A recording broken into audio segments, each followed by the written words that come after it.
Hello everybody. I'm pretty sure that most of you by now have heard of Mississippi pot roast.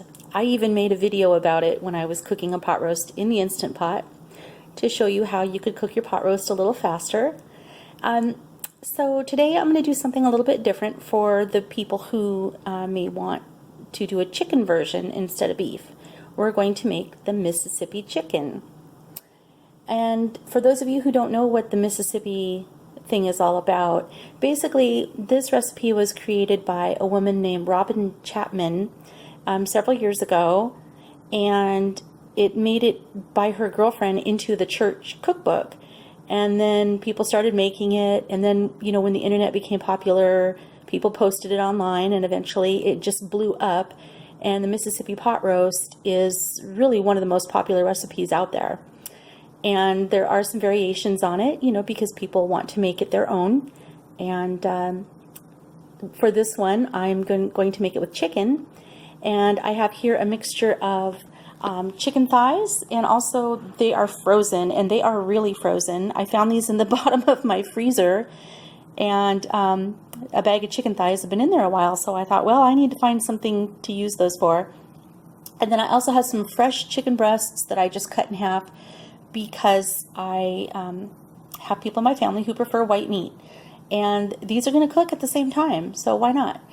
So the first thing I'm going to do, and this is about three or 4 pounds, and I'm just going to just literally dump it in there, and then I'll just kind of arrange it and spread it out on the bottom, and then we'll do the next step in just a moment.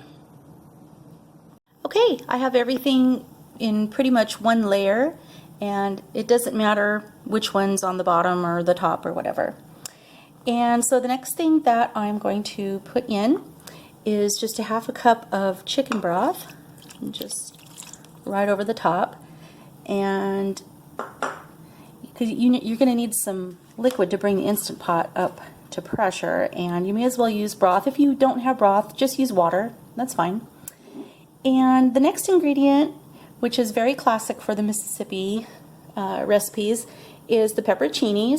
You can buy these sliced, you can buy them whole. I put them in whole because there are members of my family who like the flavor, but they don't necessarily like to eat the whole pepperoncini. So we just put them in whole, and they pass them all to me because I'll eat them all. All right, so it's about 1/4 of a jar to 1/2 of a jar. It's really up to you. And then I just kind of put a couple here and there and get them dispersed. Okay.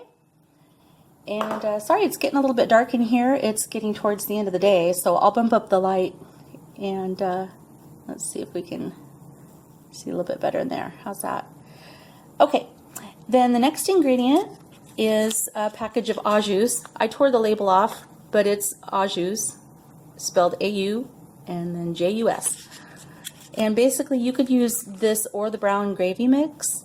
So just sprinkle it on, and I just go ahead and use a whole packet. That way I don't have random half packets left around in my kitchen. And then this is a very classic ingredient, ranch dressing mix. Make sure it's the salad dressing mix. And you know, notice that now they also call it salad dressing and seasoning mix, because people have found that using ranch dressing for, you know, putting in recipes, just like the Lipton onion soup packets, right? All right, so then just sprinkle this around. And then the very last ingredient is butter. Now, the original recipe called for a full stick of butter for the Mississippi pot roast, and I have found that I don't really need that much.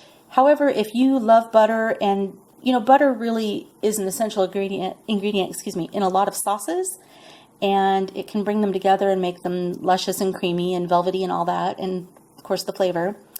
But I just use a half because there's just a little less fat, and I think the flavor is still really good, but you know, you can do what you want.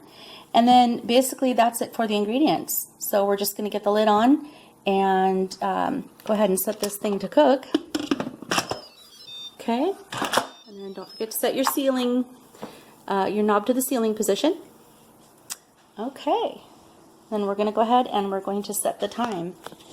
Now, the newer Instant Pots have a pressure cook button, and the older ones have a manual button.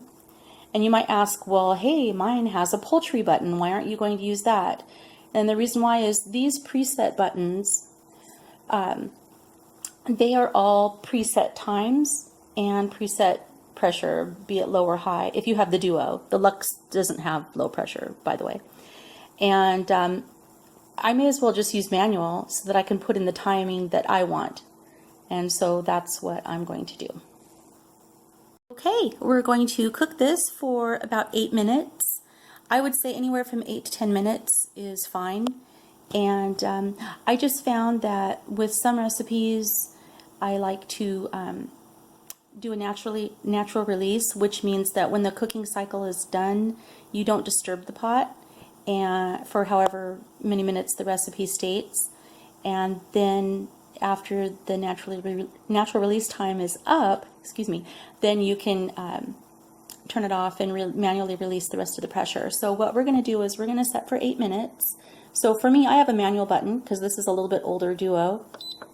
And then it does say 8. If it didn't, you can use your plus or minus button. And then that's all you do. It'll beep and it'll say on. And then once it starts warming up and builds actual pressure, that's when the minutes will show on here. It'll show 8 because that's what we chose. And of course, high pressure. And then the time will start counting down, but it won't start counting down until the pressure is actually built. So when you see cook times on Instant Pot or pressure cooker recipes, those times, for my recipes, the time involves the cook time at pressure, but I also add to my recipes, like for instance, if you have to saute something, I do include that time in my recipes too, because I mean, technically, you know, sauteing is cooking. But for the sake of a recipe like this where there's no sauteing and it says 8 minutes, that doesn't include time to bring it up to pressure, and it does not include the natural release time. And I'm only going to naturally release this for about 5 minutes. I'm not going to go too much more than that because I don't really want to overcook it. And you know, I've often found that with chicken that 5 minutes is great.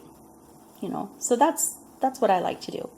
All right, so we'll come back and take a look at that when it's all done. Okay, so it's been naturally releasing for 5 minutes, and it's nice that the Instant Pot has the handy counter. And so I'm just going to hit the cancel button, and then I'm going to do a quick release of the pressure.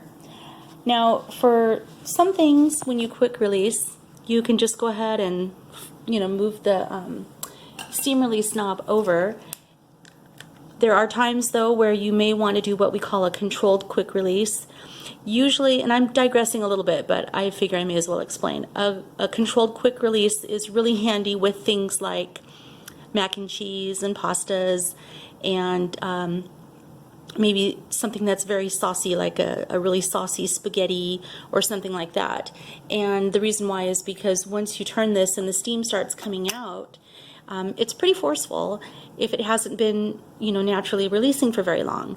And that could make some of the sauce or cheese or whatever spew out with the steam, and it makes a huge mess, and it's just no fun. So you don't always know when that's going to happen, so it's better to err on the side of caution. And so what I'll do, and you can use, you know, a wooden spoon or something if you want.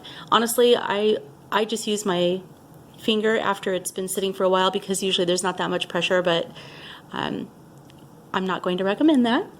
So we'll just go ahead and just start with a controlled quick release, even though I do feel confident that with this one I could just bring it over, but I want to demonstrate.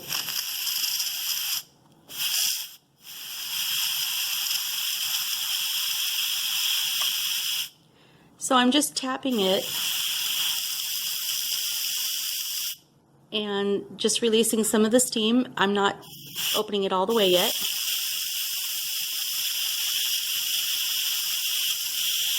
And then I'm going to go ahead and open it all the way and just see what happens.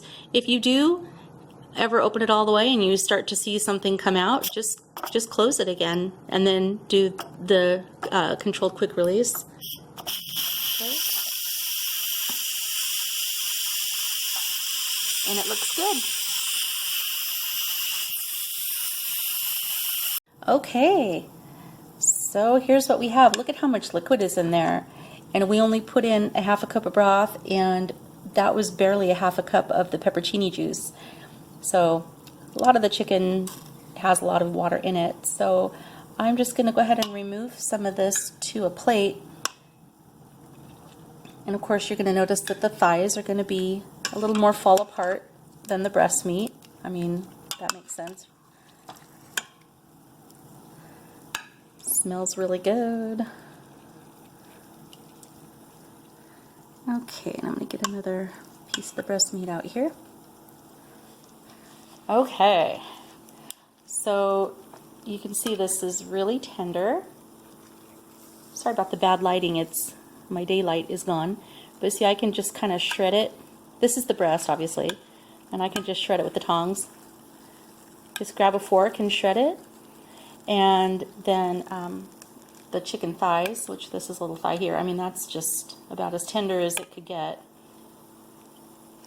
So we didn't dry it out by doing just a 5-minute quick release, or I'm sorry, a 5-minute natural release. Yeah, look at that. Looks really good. Okay, so at this point now, what I would do is I would go ahead and shred the meat, and then I would have this with some rice or with mashed potatoes or something like that. And with the gravy that's in here, you can turn on your saute feature, and you can get this cooking, you know, take all the chicken out, the rest of it out, and get this cooking, and then you can add a cornstarch slurry to it. And you could also use, there's all kinds of different things you can thicken with. Some people thicken with instant mashed potatoes, or you know, a flour butter mixture, and just do what you want to do to thicken it, and it becomes a fabulous gravy. So it's really that easy. It's Mississippi chicken, and done in the Instant Pot. Didn't take very long, and I hope you make this, and I hope you enjoy it. Bye, guys.